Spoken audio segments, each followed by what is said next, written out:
Sa mga pangenot na bareta, pulis sa Sorsogon gadan kan makabanggaan pigmamanehong motorsiklo sa pabalyong Carabao. Encuentro entre miyembros kan rebelding grupo asin Philippine Army na itala sa Catanduanes. Aplikasyon para sa civil service exam nagpuuna. Mga kakaibang atama na hayop bida sa Magayon Exotic Pet Show. Asin bistoho ng Bicolanong mekaniko na nabibisto sa ibang nasyon huli sa tibay sa pagkuti-kuti ng motorsiklo.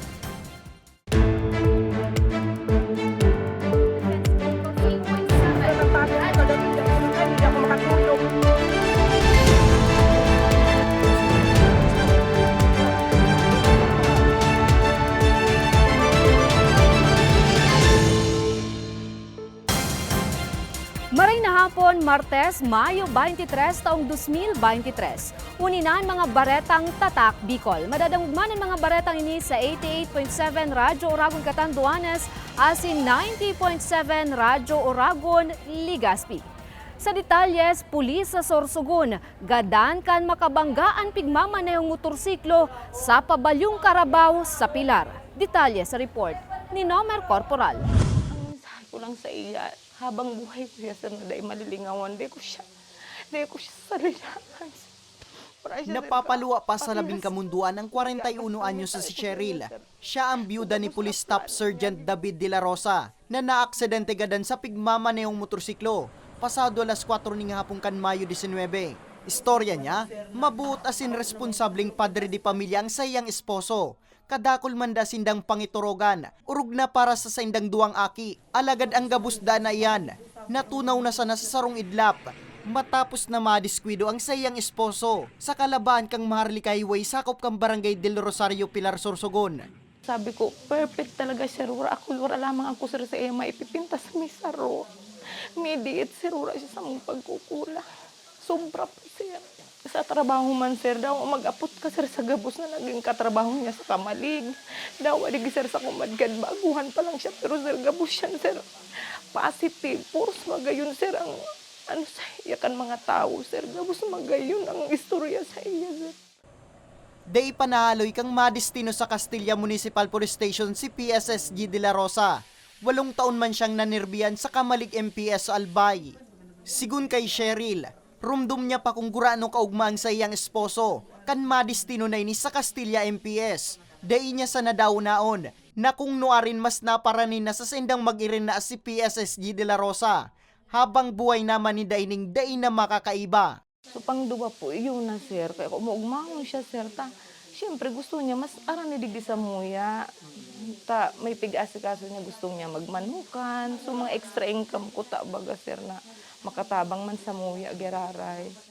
Sigun kay Police Executive Senior Master Sergeant Rafael Sarion, dai na uminabot pang buhay ang biktima sa ospital, huli sa sinapong seryosong lugad sa pandukasindaghan. Basado man da sa sendang investigasyon, antes ang pagkakadiskwido, gikan Pilar, pabalik na kuta sa Castilla MPS lunad kang pagsadiring motorsiklo si PSSG de la Rosa. Alagad huli ta day kanina reparo ang Carabao na guyod ni Joven Belen. Luminasik ini sa tinampo. Sangon yan sir, wala pa sindang istorya kung anong buot sabi yung kanso pamilya kang sunagadan. Sabi kang sa ma-schedule na senda para mag-irestoryan sinda. Dagan man sa may mga sadir kang Carabao na iwasan taan sa tuyang mga baka o Carabao o ano man na hayop makaabot sa tinampo. Kasi ining tinampong ini talagang passage ini kan mga bikulo bako ni para sa anuman po na hayop. Sa presente, nakapatente pa ang bangkay ni PSSG de la Rosa sa sendang residensya sa Sitio Azucena, Barangay Burabud, Castilla, Sorsogon. Para sa mga baretang tatak Bicol, Nomer Corporal. Encuentro sa pagultanan kan miyembros kan rebelding grupo asin militar na itala sa San Andres, Catanduanes. Detalye sa report ni Carmelo Balya. Nagdurar ng 10 minutos ang enkwentro entre militar asin communist terrorist group alas 8 kasubanggi, Mayo 22 sa Barangay Barihay, San Andres, Catanduanes. Sigun sa tagapagtaram kan 9th Infantry Division Philippine Army na si Captain Frank Roldan, ang nasabing enkwentro resulta kan ipinaabot na sumbong kan mga residente sa lugar dapit sa presensya kan CTG. Na biniripikar man tulos kan miyembros kan 83rd Infantry Battalion na nauli sa Ribayan in Putok.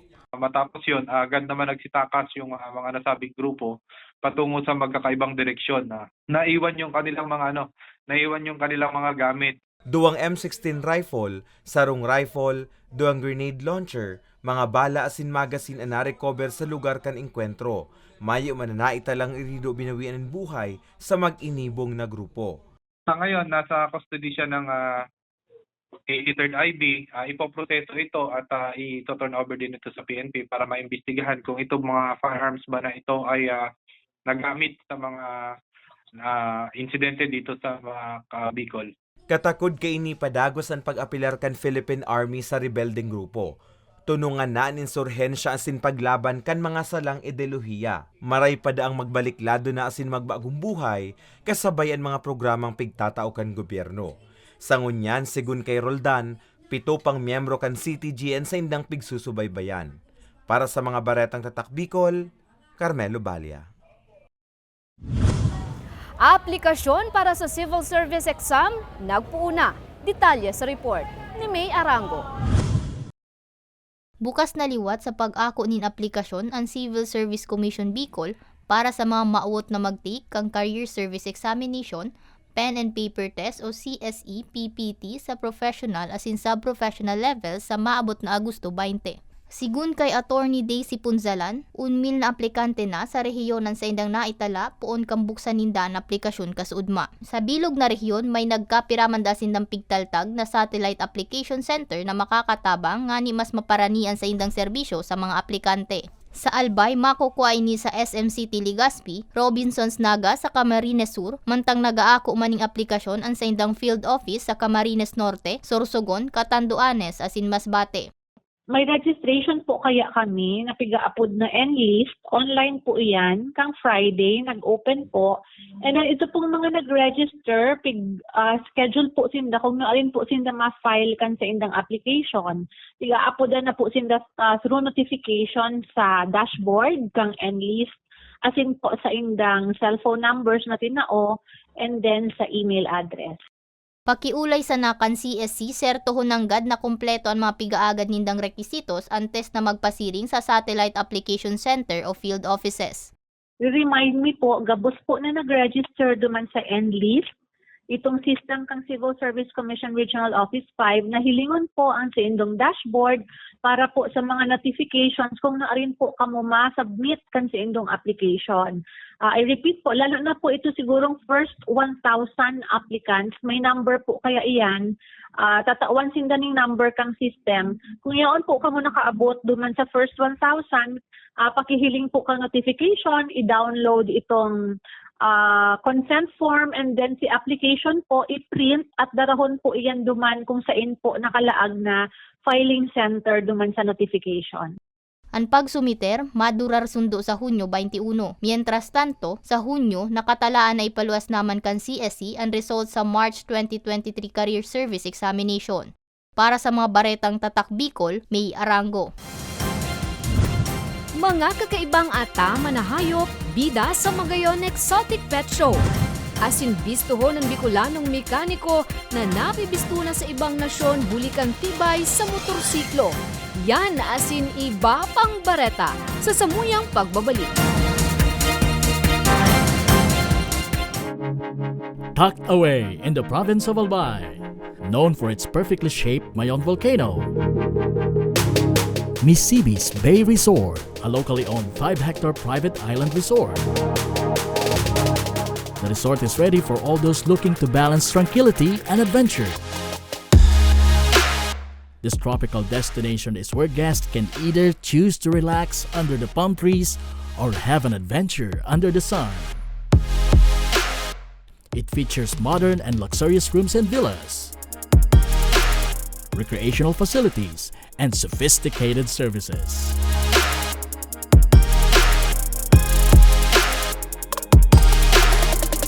Come and experience Misibis Bay Resort, your tropical island getaway.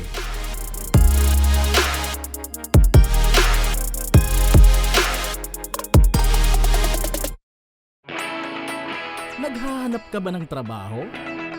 Marunong ka bang mag-shoot ng video? Mag-edit? Magaling ka ba sa social media? Willing ka bang matuto? Graduate ng journalism o may alam na sa media? Apply na dahil naghahanap kami ng videographers para sa Camarines Norte, Sorsogon, Camarines Sur, Catanduanes at Masbate. Ipadala ang inyong resume sa Action Call Center at gmail.com at maging pinakabagong miyembro ng aming team. Tara na! Apply na!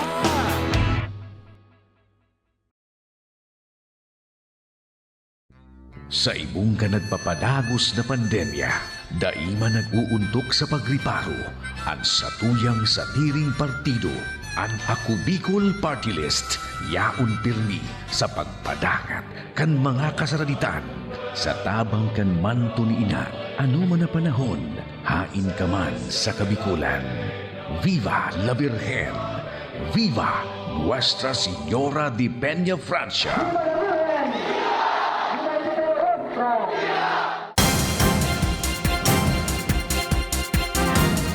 Nagbabalikan ako Bicol Online TV. PRBS Service Bilis Caravan ginibo sa syudad nin Legazpi. Sisay an mabibinipisyaran aramunta sa istorya ni Carmelo Balya. 5 bulan na sana maritiro na sa 27 taon sa serbisyo bilang miyembro kan PNP si Police Executive Master Sergeant Marisa de la Cruz. Sabi niya ngunyan pa sana, nagpapaluhay-luhay na siya sa pagplano, kan gigibuhon matapos magretiro, kaya naman saro siya sa mga nag-aprobitsar kan ginibong PNP Retirement and Benefits Administration Service o PRBS Service Bilis Caravan sa Sarong Dakulang Mall sa Legazpi. Kahit hindi naman siya gaano marami, at least makakatulong ako. Lalong-lalo na doon sa mga pamangking kong andyan sa akin. Apwera sa mga siring ni De La Cruz na paritiro na sa serbisyo, yaon man sa caravan ang mga dati ng retirado, maging mga kapamilya kan mga retirado asin paritiro pa sana. Sigun sa pamayo kan PNP Retirement and Benefits Administration Service, dakulang bagay ang mga siring na programa nga ni mairani sa mga personahe kan PNP ang serbisyo kan sa indang opisina. Kaya ginagawa namin yun. Kaya pasensya na po kayo. Please bear with us. If we came up with this idea just to ensure na malalaman natin sino pa ba ang qualified. Apwera sa pagpasabot ng proseso sa pagretiro, pigtauan manin pagbiso sa pagtiripon ang man iba-ibang Police Retiree Association Incorporated o PRI, hali sa man iba-iba man na probinsya asin syudad sa Bicol. Natin na talagang committed ang PRBS para titingnan ang kapakanan ng ating mga pensyonado. Sa mga maawot mag-aprobitsar kan serbisyo kan opisina, pwedeng mag-contact sa indang Facebook page na PNP Retirement and Benefits Administration Service o kaya bisitahon sa indang website na prbs.pnp.gov.ph. Para sa mga baretang tatak Bicol, Carmelo Balya. Mga kakaibang at tama na hayop, pigbida sa Magayon Exotic Pet Show sa syudad nin Legazpi. Detalye sa report ni Carmelo Balya. Man iba-ibang klase ng exotic animals ang pigtampok sa pinakaprimerong Exotic Pet Expo kan Magayon Festival. Mayo 20 kan buksan ini sa publiko. May bullfighter, iguana, Macau birds, sugar gliders, asin iba pa. Takot man sa enot alagad daiman pinalampas kan grade 11 na si Trisha ang pagkakataon na makaptan ang white dragon reptile. Ganda naman po, pero actually nakakatakot po talaga. Tsaka first time ko po makahawak and makakita po nito. Saro sa mga nagbaling exhibitor si Norman, nagikan pang Manila. Siya ang may ataman kan white dragon reptile asin bullphyton. Istorya niya halo niya ng hilig ang pag-ataman ng hayop. Apwera sa libangan, dakula man ang katabangan kan mga siring na hayop sa rekursos naturales. Kaya dapat sa naman na pangatamanan. People here in the community here about wildlife protection and wildlife conservation. Sigun sa organizer kan aktibidad, huli ta permiman sa na siyang nag-aatindir sa mga pet expo sa Metro Manila, pinagmaut niyang magkaigwamanin siring na aktibidad sa Bicol. Tiyempo sa selebrasyon kan Magayon Festival, kung sa inapaunuhan man siya kan gobyerno probinsyal asin sinuportahan. Kami na talaga po nagkikip ng mga exotic animals. And they were just afraid to go to public kasi most of them are non-papered. Apwera sa pagpapahiling din man iba-ibang exotic animals sa publiko, pinakamayor na obheto kan expo, iyon may edukar pa dan publiko sa importansya kan wild animals urog na sa komunidad. I really encourage you to go into legal keeping para less hassle and parang wala kayong maging issue. Kasuudmaan huring aldaw kan magayon Exotic Pet Expo na ginibo sa Ayala Malls, Legazpi. Piglalao na liwat iningigibuhon sa masunod na Magayon Festival.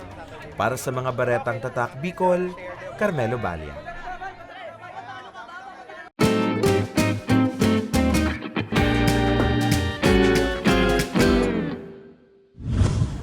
Bicolanong mekaniko dikit-dikit nang nabibisto sa luwas kan nasyon, huli sa tibay niya sa pagkuti-kuti ni motorsiklo.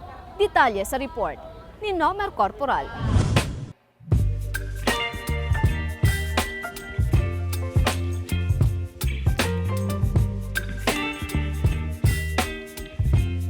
Sa pangiturogan na makatalingka sa pagtios, nag-inguhan ng gadang 40 anyos na si Christian Espinas kan Barangay Bagtang, Darga Albay na makapagtrabaho. Istorya niya, 8 anyos pa sana, nagtatabang na siya sa talyer kan sa iyang ama asa makagraduate asin makapagtrabaho sa sarong kumpanya ng lunadan sa Metro Manila. Kulong saya nagmaliit eh. Na-witness ko ito, aki pa ako, sa diriming kadugo, tigmamaliit siya. Pero ngunyan, mas magayon ang buhay niya sa mga nagmaliit saya. So, kinaputan ko ito na bilang aki niya, iba. So, feeling na nailing ko na sa struggle kang ama ko kung paano siya arugong ka ito. And ito nagpakusog sa kuya na dawa may arog kay ning gumibo sa kuya, sabi ko, nakayanan nga ni kang ama ko, natataday ko makayanan. Alagad taong 2013, nagdesisyon na mag-uli sa Bicol huli sa Malalanghelang. Sabi ni Christian, naubos ang sayang tipon sa pagpapabulong, liwat na ipinadagos na sana ang talyer kan sa iyang ama, hasta makapundar ning sa diring talyer. Kung nata nawara ako, dahil ninda aram, nagputa pa ko ning sa diri kong business, ta nagkahilang ako. Nagkaigwa ako ning tumor, kaya nag-ali ako sa kumpanya na tigtatrabahuhan ko. Dahil ko na kaya masustain, wala akong agom, wala pang mauli talaga ako sa magurang ko. Ito sa pinakadakula kong struggle. Alagad day pa nagtapos ang pangiturogan ni Christian, huli sa tibay sa pagiging mekaniko. Nabisto sa Bicol, sa nasyon, asin ngunyan maging sa luwas kang nasyon. Siya ang nagsusolong Bicolano na miyembro kang sarong racing group na naglaban sa Malaysia, kung sain nakakuasinda ni nagkapirang award asin trophies. Same yan sa buhay kang tao. Kapag kita mismo naging pabaya man kita sa sadirita, mabigay kita. So, kung ihahalin tulad ko yan, alagaan mo ang sadiri mo, magayon ang magiging resulta. Alagaan mo man ang motor, magiging magayon man ang resulta. So, ipermi lang kita yaon sa level, nagibuon ta so tama, para sa sadirita, para sa mga gamita, in general, life in general. Dumansa na kita sa tama. And everything will go smoothly. Sa presente, naganda naman ang grupo ni Espinas kan sa indang ilalaban ng motorsiklo para sa paparaning lokal na kompetisyon, nagigibuon sa Batangas sa papaabot na Hunyo. Para sa mga baretang tatak Bicol, Nomer Corporal. Asinianan katiripunan kan mga baretang tatak Bicol. Ako si Jen Nunez. Salamat!